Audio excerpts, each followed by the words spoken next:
ఓం నమ శివాయ శ్రీమాత్రే నమః.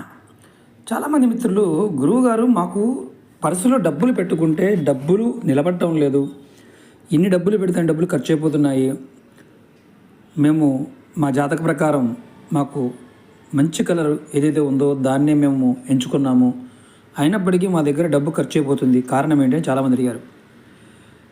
మనం కొన్ని సందర్భాలలో పర్సుని వెనక జేబులోను ముందు జేబులోను అలా మార్చుతూ ఉంటాం. అలాగే ఇంట్లో కూడా పర్సుని కొంతమంది ఎక్కడ పడితే అక్కడ పెట్టేస్తూ ఉంటారు.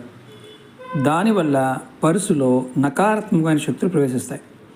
దానితో మనం అందులో పెట్టిన డబ్బు త్వరగా ఖర్చు అయిపోతూ ఉంటుంది. దీని నుంచి బయటపడడానికి మార్గం ఏంటంటే, మీరు ఎవరైనా సరే మీ దగ్గర పర్సులో డబ్బులు నిలబడకపోతే పర్సులో డబ్బులు పెట్టకుండా మీరు మామూలుగా జేబులో డబ్బులు పెట్టుకోండి. అలా మీరు 43 రోజుల పాటు పర్సుని వాడడం మానేయండి. 43 రోజులు కూడా మీరు డబ్బులు జేబులో మాత్రమే పెట్టుకోండి.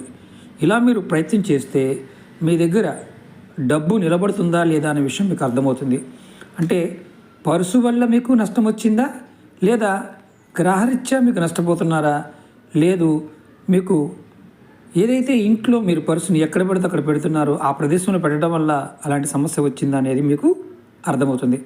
మీరు ఎవరైనా సరే, ఆడవారైనా మగవారైనా సరే, మీ పర్సులో డబ్బులు పెట్టుకున్నప్పుడు ఇబ్బంది పడుతూ ఉన్నప్పుడు వాటిని మీరు చేతితో క్యారీ చేయండి, లేదా మీ జేబులో పెట్టుకోండి.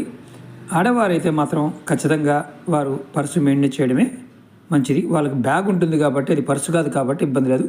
పర్సు మెయింటైన్ చేసేవారు ఉంటే మాత్రం అలా జరుగుతూ ఉంటే చెక్ చేసుకోండి. బ్యాగులో మాత్రం పెట్టుకోవచ్చు, ఎటువంటి ఇబ్బంది లేదు. ఇలా మీరు చెక్ చేసుకుని 43 రోజుల్లో డబ్బు నిలబడటం అనేది మొదలవుతుంది. ప్రయత్నం చేయండి, ఖచ్చితంగా మీ జేబులో డబ్బులు నిలబడతాయి.